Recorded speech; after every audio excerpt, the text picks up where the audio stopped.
Sitting here, close to the Mira River, as I reflect back over 50 years, and yet the pictures are so vivid in my mind. I can picture all the activity and the events that took place here, going right back to my youth. We practically grew up here.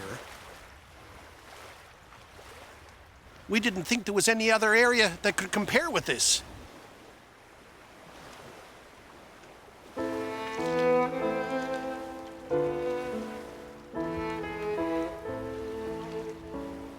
It was a bond that's hard to describe. It was a great united front. We're loyal to the synagogue. That's our centrality. We're loyal to Torah. We're Torah true, and we're loyal to our traditions.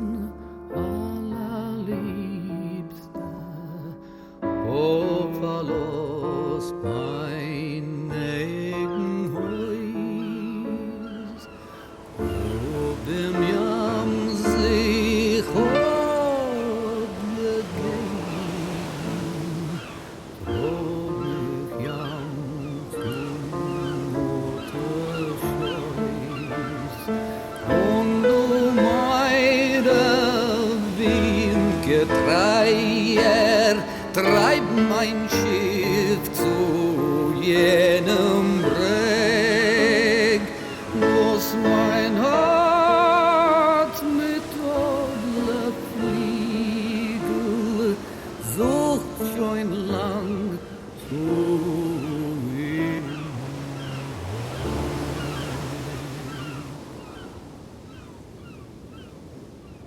Sons of Israel, the Jewish community in Glace Bay, made wine from water. They came here as real Eastern Europeans, meaning didn't speak the language, probably had a sack of clothing or something like that, and they built these tremendous lives. And in the process, grew this wonderful, living organism that was the Jewish community.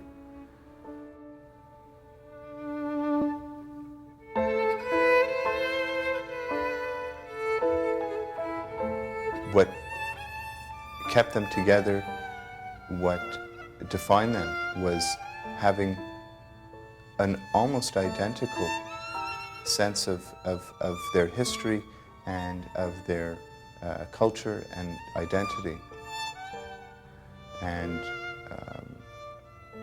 I think in many ways this is a microcosm of Jewry as a whole.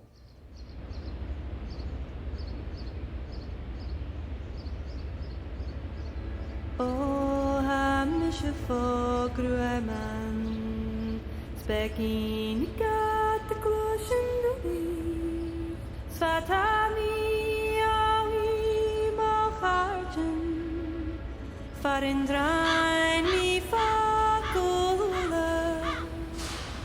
Oh, hamische Vogrueman, shimmerut hasanat show, nach rosanat zikakshinen, Are we ready to go? Yes. Not maybe, but for sure. Yeah, it's Baruch atah Adonai Eloheinu melech haolam atir atzurim. Baruch atah Adonai Eloheinu melech haolam zokef kefufim. Baruch atah Adonai Eloheinu melech haolam baruch ha'oretz olam hoyim. Baruch atah Adonai Eloheinu melech haolam v'hosel likol tzorki. Baruch atah Adonai Eloheinu melech haolam Amechem etzader gover. Baruch atah Adonai Eloheinu melech haolam ozer Yisrael b'gvura. Our situation now, it's real, it has happened. What I've been trying to tell them is that let's prepare for it, but of course, nature being what it is, They didn't want to listen. Well, that time has come. It is here now. It's very sad for me because I find myself the custodian of a dying community.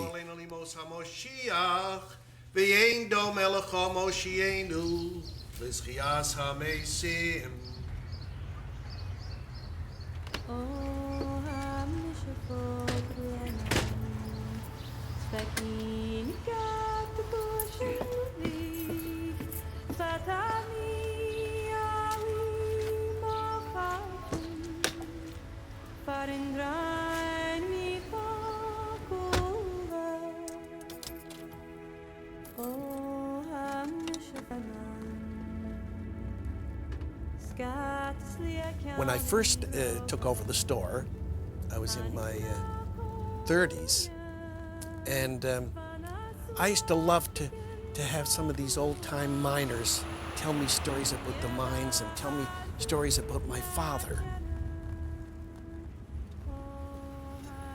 You know, one particular fellow, black man, a real gentleman, he has since passed away, and he told me that when he got on in the mines, at 13 years old, he started working in the pit. The first thing his father told him to do was to go down to Louis Marshall, the tailor, and they suit. That was the first, from the first pay, and open an account, pay your $1 a week or $2 a week. And he told me he could remember that just like it was yesterday.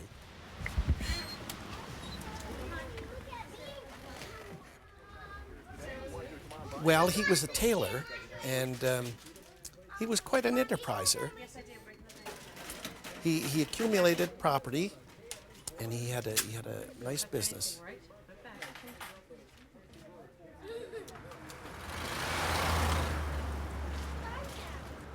Well, you certainly fixed up the store very nicely.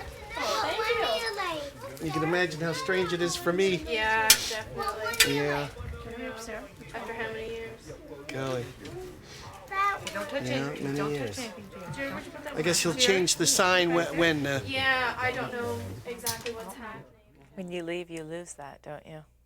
Yes, that's one of the fears that I have.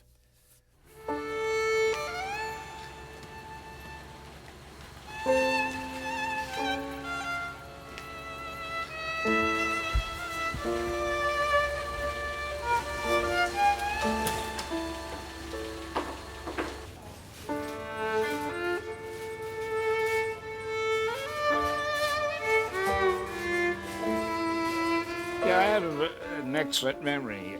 Well, I don't know why, but it is. I can go back, and sometimes you want to think of something. You can't think of it. It just happened, like, for instance, yesterday. Yet I can remember what happened 15, 16, 70 years ago. Isn't it strange, isn't it? You know. This is Mr. Seymour Harrison. Seymour Harrison, originally from Sydney. Formerly from Sydney, yeah. Eliot Marshall gave up his business. Up until this past week, everything was fine. And I drove back down the other morning, and here was a window, a plate glass window smashed. Somebody else was in the business there. So a few more, and it'll be right from Main Street all the way down to the bridge, all plywood. I got flowers. I heard the first radio in my life in the basement of our show. Mr. Nate Siegel brought it there one day. And, but this was one night, I was there that night, big crowd. Nate Siegel was bringing radio in. Nobody heard radio before. Listen, how come you became a ham operator? You know, Jewish people don't eat ham. How come did you get mixed up with the ham? That's the end of that. But you know we're not allowed to handle ham. How did you get mixed up with being a ham operator? You an operator or a butcher? Well, I was sitting down last Yontif. I was talking, you know, hard to get a Minyan and all this. And Morris, he said, Sam, there's another 5 to 10 years and there'll be no shul here. He's right, too. There'll be nothing here. You'll have to go to the graveyard if you want to get a Minyan now. That's where all the boys are. You get one up the drift.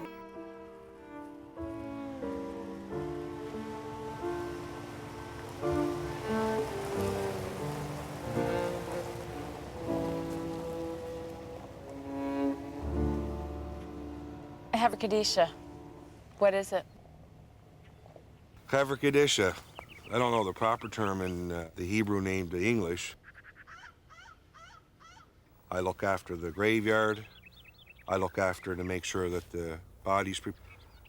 I make sure that the service is done in an Orthodox manner. I look after to try to get a minyan for the people. Havakadisha, years ago, with the big congregation, you had people to sit with the body. You had people to prepare the body. You had a big congregation, and now we're just down to bare bone.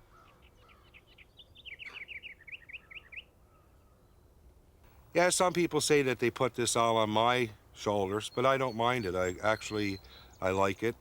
I don't love it. It's not a job that anybody would want. My grandfather told me, he said it's a mitzvah to do this here. He was the president of Havakadisha at one time. My father was the president of Havakadisha one time. And I guess now I'm the president of Havakadisha. I'm the president, I'm the vice president, I'm the secretary, I'm the, you name it, I'm it, you know.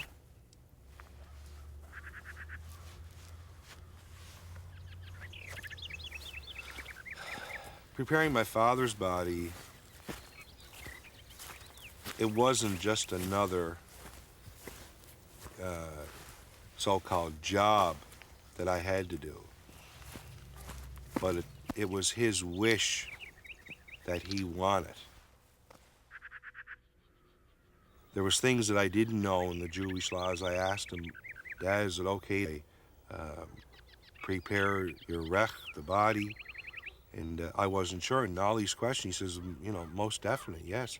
And I've even called rabbis in Toronto and the bigger cities, and they said, yes, in this situation, if there's no one else, yes, you can. And it's not something that I regret. I'm glad that I did it. And then again, I know it was done properly. It was done the Orthodox way. It was done the way he taught me how to do it. My belief, my father speaks to me every day. There's not a day goes by in my life that I don't think about my dad. And I don't think there's a day that goes by that he passed away that he doesn't think about me.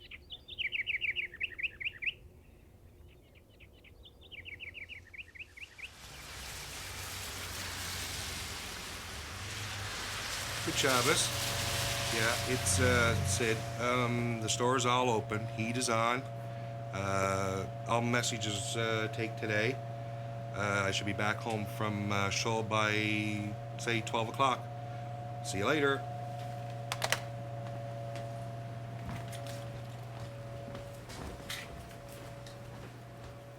I've been going to Shul to Sunday morning minions since, I don't know, since I was 13 years old, since I was bar mitzvah. And I'll go the rest of my life. I'll keep going. As long as there's a shul on Cape Breton Island, I'll keep going to Sunday morning services. Shabbos, Shabbos, Shabbos, Shabbos. We going to get a minyan today? Sure we are. Anybody take these fellas in. Even though when I finish my Kaddish for the year for my father, and God forbid if I ever have to say it for my mother, I'll keep going every day. And I know why my father passed away on Rosh Hashanah. I know God took him that time because he knows that I want Kaddish for him. And he knows I'll be somewhere Rosh Hashanah. I might be in Halifax. I could be in Toronto. I could be in Vancouver. But he knows that I'll fly there if I have to. And he knows I'll stay there. I may have to stay in a hotel. Who knows? But I will say Kaddish for my father on Yortzeit, which is the second day of Tishrei. Yeah. Well, we're getting there, little by little. It's like every Sunday morning. Street regulars are not going to be here. That's right. Good. Good. I brought my catalog in case we need it. Catalog? Well, all the names of the good Jews. Oh, the phone numbers. The roster. Uh-huh. Sure. Right? Don't leave my hair Saying here. Mendelssohn makes 5? That's right. 5. Marty's home. Marty, won't be here. he didn't know if he here today or not. He may not. Well, you got, think so last you evening. got Alan and Herman, They'll be here. if they come, which Oh, they'll be here. So that's 7. And even if you get Marty, is 8. You won't get Marty if you can. No? Yeah, no, 4, 5, 6, Look 7, who's 8. here. No, Should I take my coat off? Hi, honey. Say hi. Hi. She's going to give me more than a hi. She's going to give me a kiss, too. And the Herman with him? Herman? Herman's here, yeah. 2, 4, 6, 8. Ricky Where's is Marty somewhere. Chernin? He saw Ricky this morning. Well, he said he was coming. He's coming? Who? He couldn't come. He can't play golf today. He's a busy man. We'll go over. Thank you. Sid, What do you know where Amy Weston lives around the corner? Yeah, Will you pick him up? yeah. Okay. So we can start. My Hebrew's got improved quite a bit. We don't have shul every day. We used to. We used to have to go to shul every morning, and the teachers would excuse the Jewish boys because sometimes we would be 5 or 10 minutes late. We would go to shul Monday, Tuesday, Wednesday, Thursday, Friday morning. And we have to go in the evenings. And the younger kids had to go. There was no ifs, ands, or buts. You had to go to shul. If you didn't go to shul, it was almost like stealing. You know, you weren't allowed to steal, but I mean, we had to go.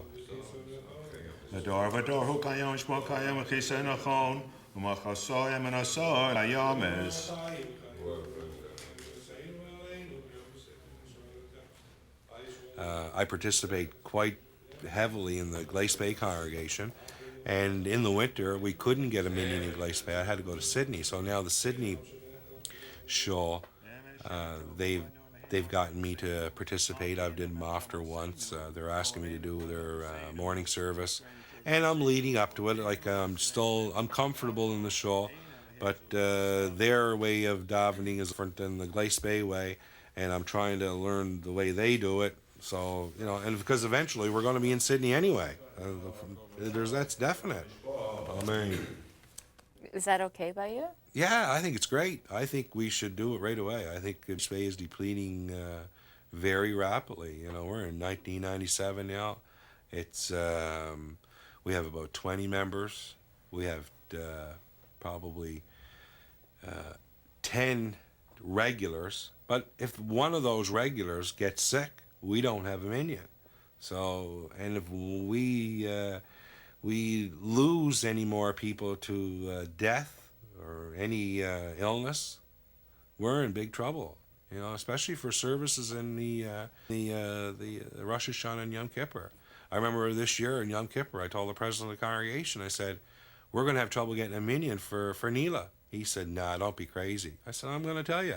And there was 8, and we had to send out for 2 more, and we had to get people in for Nila services.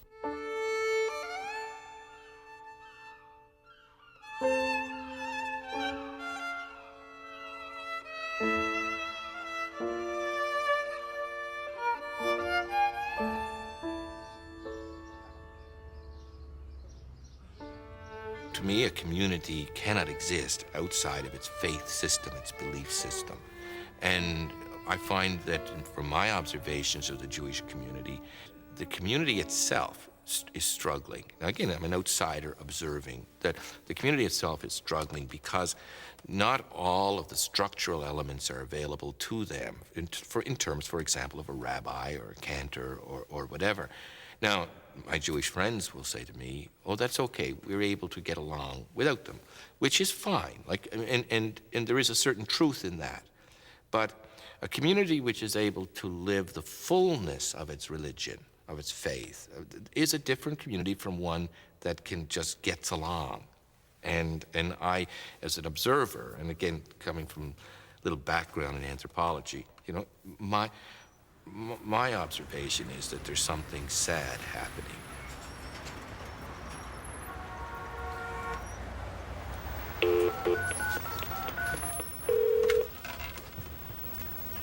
Yeah, is Joey there? Is this Evelyn? David Ian. Is Joey, Okay, well, if he comes back, would you tell him we're having services at 5:30? Is Mark there? Well, tell Mark to tell Joey that we want services at 5:30. Tell him because we're going to need him. Myron's kids are, someone's not coming tonight.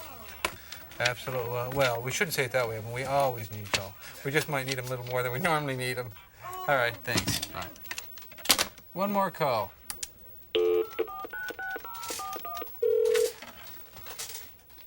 Smurf. Sid Bill knows, Sam knows, Myra knows, Philip knows. I told him, I told everybody now. Everybody knows about services. Friday afternoon phone calls. Make sure you know who's out of town. You only have 15 people at the most to call, so if 4 or 5 are out of town or sick, you know you have a real problem. It doesn't, it's a routine. It's nothing to it. You've got 7 or 8 very hardcore that are going to be there 99 times out of 100. So usually you're just looking for the odd person to make sure that they're pick up call, let them know they're. I mean, it's the same for everybody. You know, as soon as they get there, it's typical.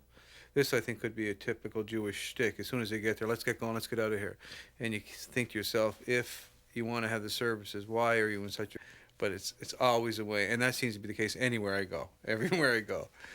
They'll all rush to get there, but when they get there, they want to get the hell out of there as soon as they can. Everybody might not be there.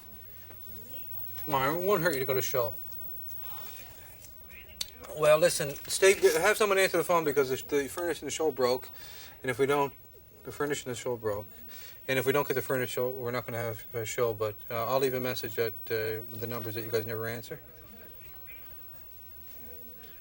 You don't even know. Listen, Myron, follow me around for one day. You'll finally find out what the meaning of work is. I gotta go. If you don't hear from me, show at 5:30. All right? Let's discuss it another 5 times. Can I go now? Bye. You too. Oh my.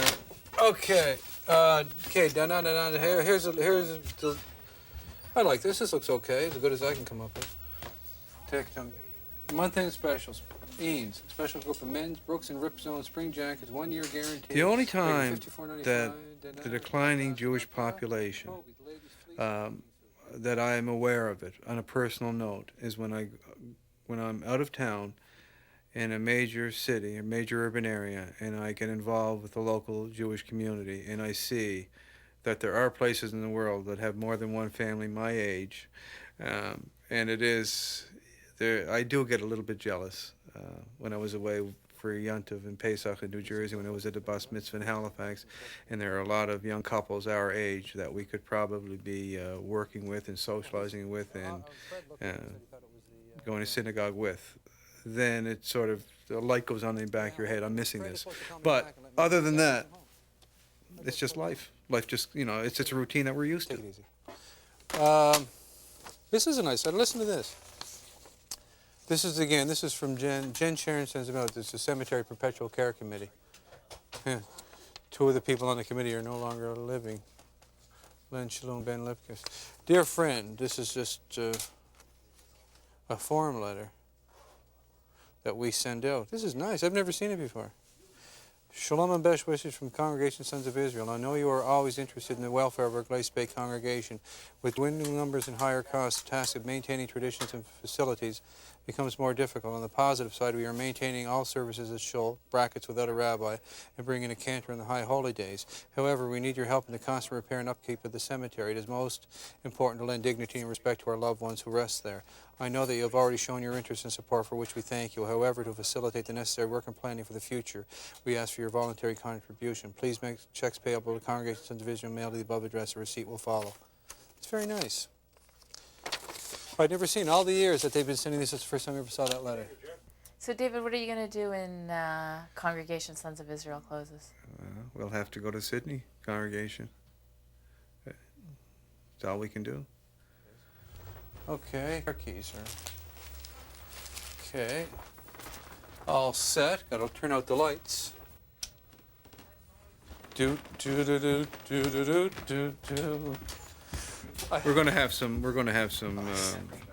Physical decisions to make as to the disposition of the properties and the maintenance of the cemetery and the, God forbid, funerals and et cetera, et cetera. But by and large, we'll have to, partake of synagogue services in Sydney, and they're not going to be a heck of a lot better off than we are. Always double check. See you tomorrow, Ned. Yeah. Unless something happens drastically in the meantime, I'd say within 5 years it'd be very generous for Glace Bay, I think. What are your thoughts now about Ellie's, fairly imminent move? That would be very cool with Ellie not here, because he does. He has been the president, and he has set a certain tone, which I don't think you're going to be able to replace. You just can't say, okay, Ellie's gone here, someone else will do it. It'll be very difficult with Ellie not there. During the winter, we had a taste of it when he was away for the winter, and again, you just try to carry on as best you can, but it's the service is lessened without him, no question about it, as it should be. I put a lot of emphasis on community. I think community is a precious commodity, and people don't respect that, and don't realize how important it is to have a cohesive community that works well together. And you get so much out of a community, and you must take your responsibility and put back into it. Had I not remained in this community and gone away like a lot of my colleagues, but I guess, because of the situation, it was a family business and I had taken it over. But still, there were times when I thought of going away. I wonder if I had gone away to Montreal or Toronto, would I have taken the same interest? Here I became a shul goer, and it was just natural with me, and I got to like it, and I got to like community work. And through that, they kept saying to me, listen, Ellie, you're ready. You can take over. And I hesitated, but I'm glad I did, because it was a great experience. Ellie, what's the significance of the Torah? Actually, just as the synagogue itself is the centrality of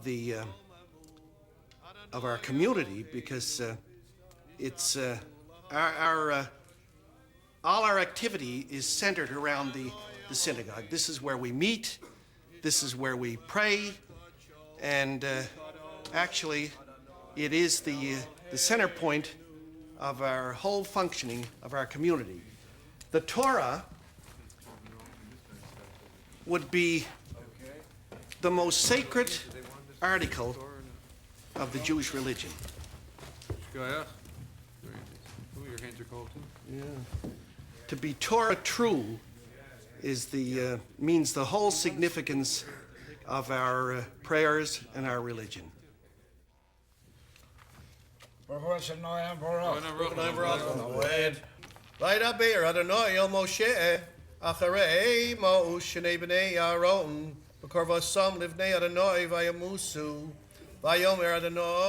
I look down, even 3 years ago, when I used to look down at the congregants in Shul on Shabbos, I tried to get it out of focus, but you could see every individual face.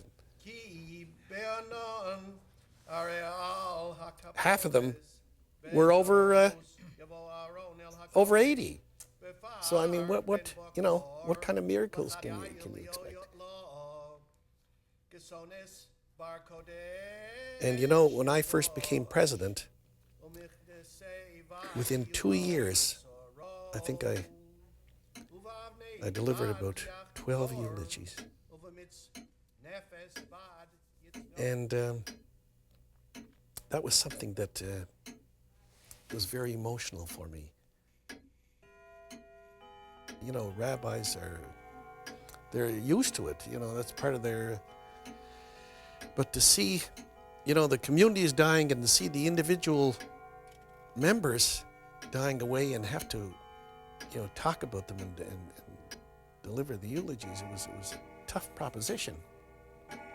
But somehow the Lord gives you the strength, you rally up the necessary ingredients and you do it.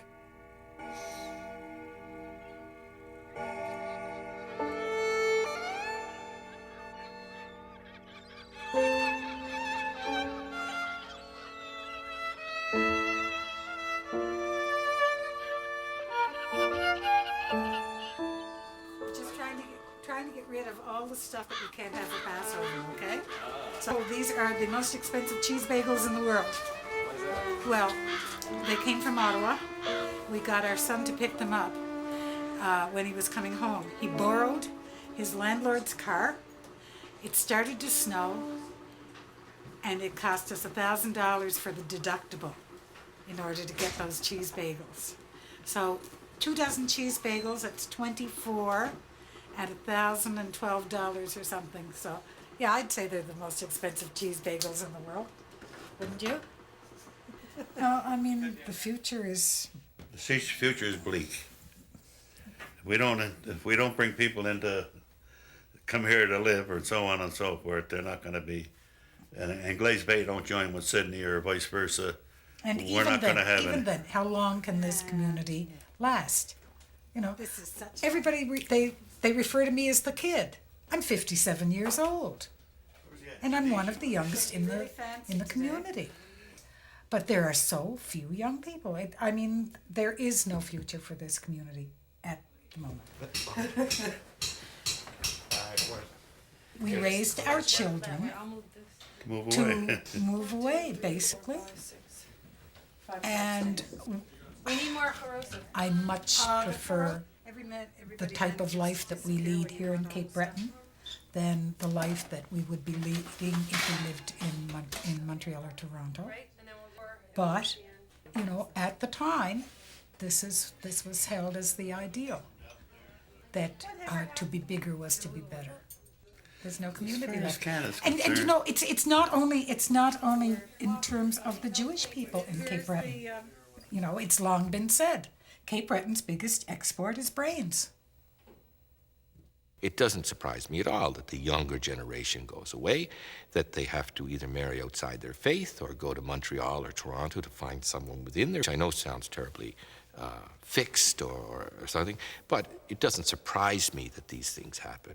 Like if I were a Jewish father and I had a son here, I might send him to Montreal when he was 12, right? So that he wouldn't get involved with a goy. So that he would go there where there is a Jewish community. Like that's what I would do were I a Jewish father. What kept me in Glace Bay? I'm a true Cape Bretoner. Real through and through. I might be Jewish, but I'm a true Cape Bretoner.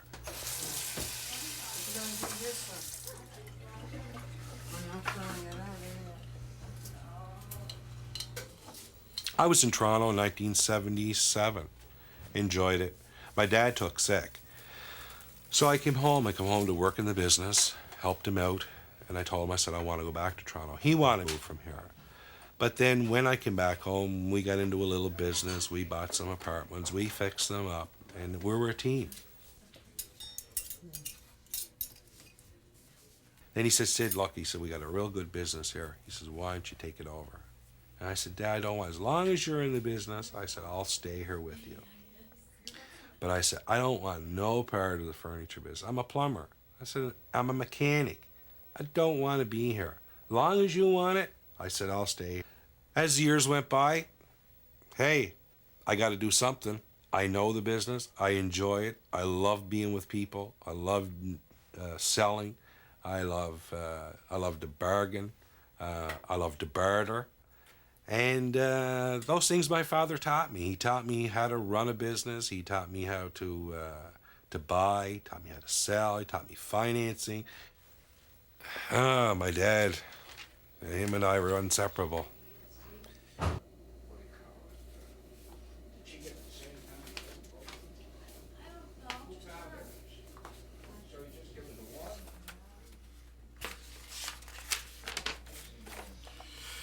Okay, whenever my mother's ready. Yeah, we are. We're gonna do it here. At the table. Where'd you normally do it? At the Seder table? Yeah, I guess, yeah. Can't remember. No, I can't remember. You said we're gonna go in the living room. That's why I was confused. No, well, dining room. Dining room. Yeah, we only eat here once a year. Seder, that's it. Yeah. You're very Jewish. How, first of all, did your family accept a marriage to a non-Jewish woman? My parents, my father and mother wanted me to be happy. And they didn't want me to be alone. My mother, she comes from my parents come from an Orthodox family. But, you know, the rules changed. Yeah, they're sitting here there. Good. Okay, that's it. Everybody got a glass of wine. Except me. Yeah, you got one. I don't drink wine. No, but there's a glass in front of you. Okay. You don't have to drink it. Might as well give me 3. I have a wonderful wife. A wonderful, wonderful wife. She's really good to me. And I'm good to her, too. We have our misunderstandings. Not about the Jewish religion, not one bit, not about... She forces me, pushes me, said, you're going to shul tonight. You got to go to a Minyan. They understand all this now. And it was on a short time, short notice. We're going to do a little bit of this in English, guys. I'm going to get you to read just a couple little things like we did last year. Wait a minute. Are you going to go to the whole... The whole Megillah. Oh, yeah? The We're kids, do the best we can. they probably know more about the Jewish faith than some of the people in the bigger cities. My parents have accepted it. Yeah, they accept it. My family has accepted it. Are we allowed to take time out? Yes, when we you can get take tired? time out. If you have to go to the bathroom, you can take time out. No, when I'm eating soup. Shabbos. It's not Yom Shabbos, Tov. it's Yom Tov. You just put your... Do your thing with the hands. What? Is it crooked? No. Or what? Put your hands over your face and... Not for this, you don't. That's for Shabbos. Okay. Yeah. Baruch atah Adonai Eloheinu melech haolam, asher baruch rabbanon mikol ha'olam. And as far as like Cape Breton, I'd never move out. I don't think never. No, I'm settled now. I know what I want. I have my business here. My family's here. My mom is still here. And no, I'll die in Cape Breton Island. I want to die in Cape Breton Island. Yeah.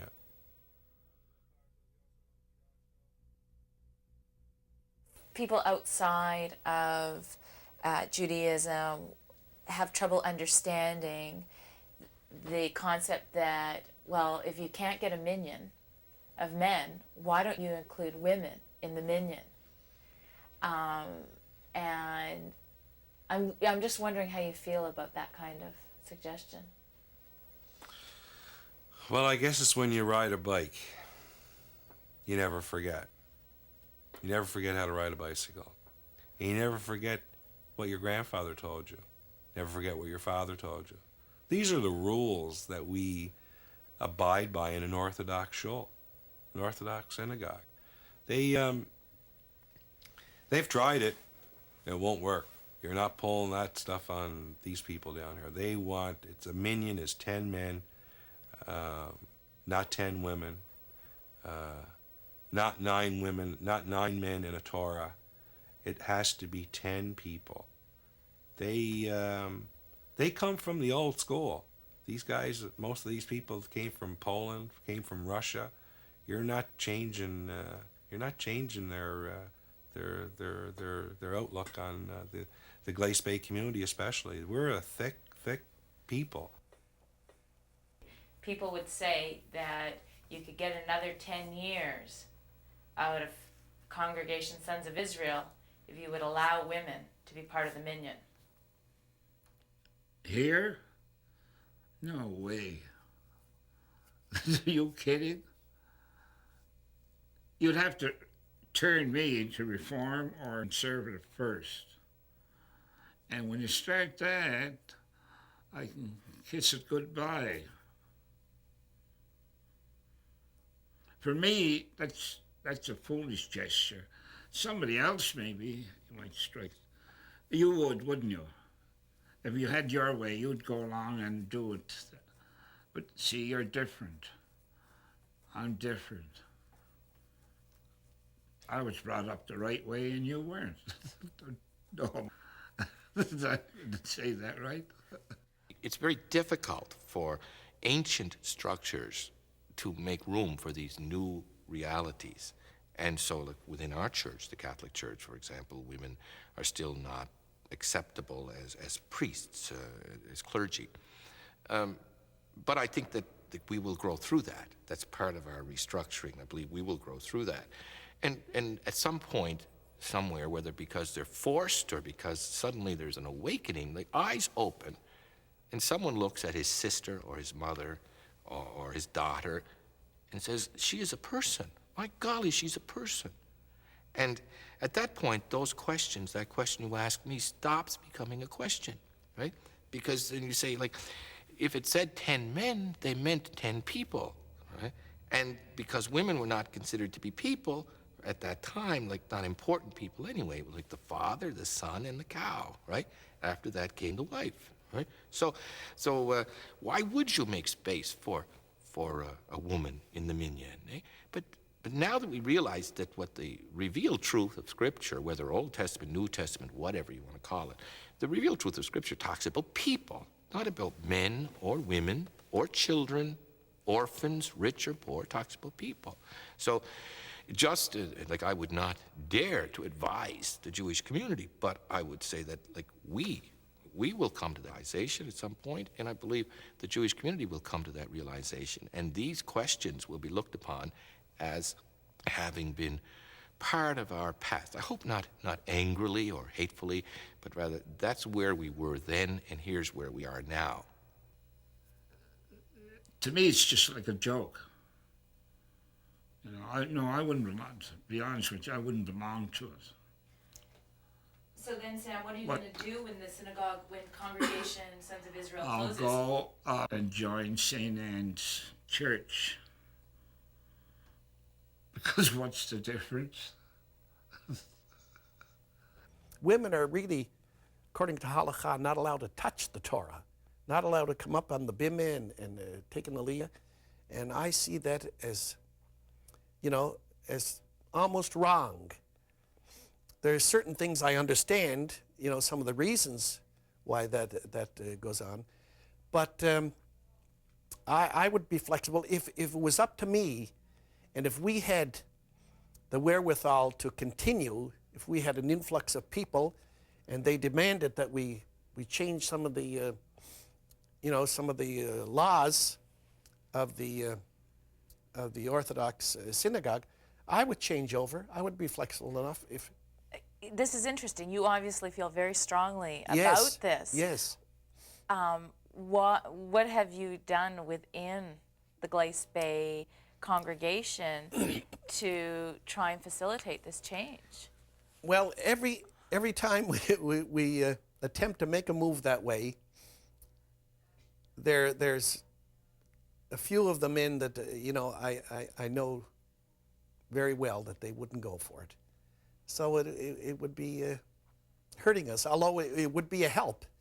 If we had a way to survive, I would fight for it.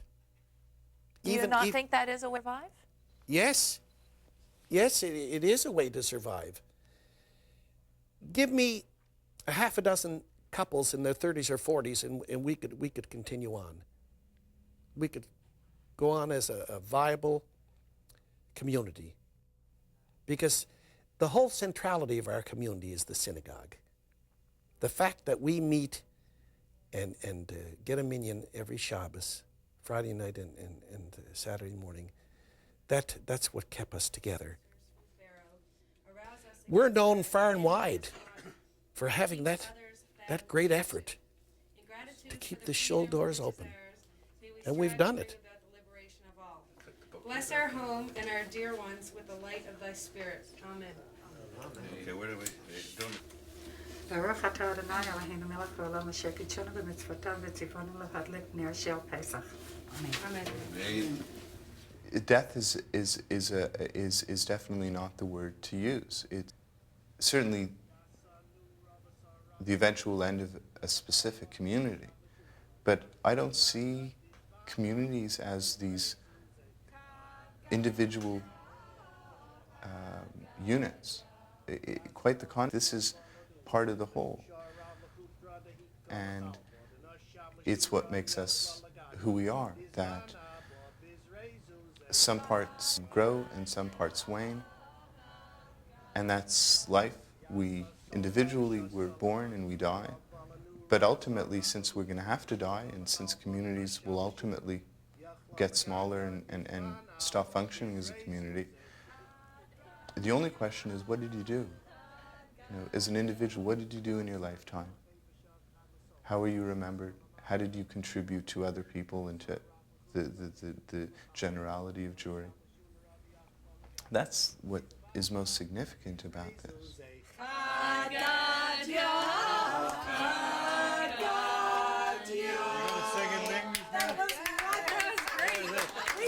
You've got me correcting you now, just as you got you up. Okay, now, We're doing it in English. one of our I just want to make a comment here to sum up this wonderful evening at Louis and Sylvia Allen's. As much as we find ourselves a diminishing Jewish community here in Cape Breton, but as long as we're surviving and we can continue to have affairs, for illustration, the Seder, the second night of Passover, we will always be here, as we Jews are everywhere, in the four corners of the earth. And I just thought I'd make that comment to... Okay, I just... Well, that's where faith comes, eh? Like Abraham, and in the Catholic tradition, we have many people who have evidenced faith, and the faith of Abraham was that God's word would be fulfilled. And it has, yet to be fulfilled in its fullness. So, like, to put it in the language of our streets, you guys aren't going away, right? and our faith tells us that we're not going away either. So there may be some ups and some downs, and like communities like Glace Bay and Sydney and in Waterford, those communities may diminish, but I think what's significant about the time of exile spent in Cape Breton always be carried with those people who've gone elsewhere.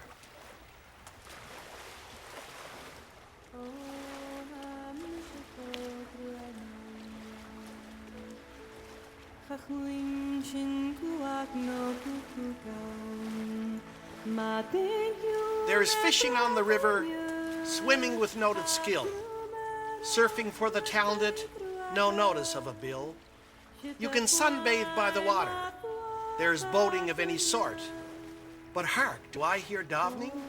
When did that become a sport?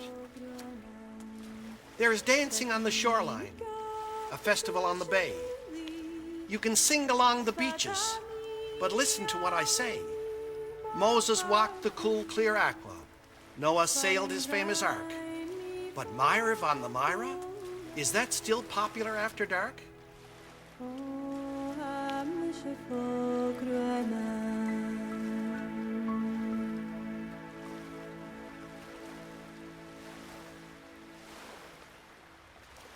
When I come across Jews in Israel that are 6th and 7th generation, and yet they're not religious, and I kept them to them as Jews, because I want to know. And one fella, our guide, he said, Mr. Marshall, he says, you're constantly haggling me with this idea of referring to me as Jewish. I haven't got the problem. No, I'm Jewish. I wake up every morning, everything I see around me is Jewish. And I don't have to be religious. On Friday night, my family, we have the Sabbath dinner, and we light the candles. You're the one in the diaspora. You're the one in Canada that has the problem of identifying as being Jewish. You wake up in the morning, you have to say to yourself, I'm Jewish. What am I going to do today to have that continuity of being Jewish? You're the one that has to work at it.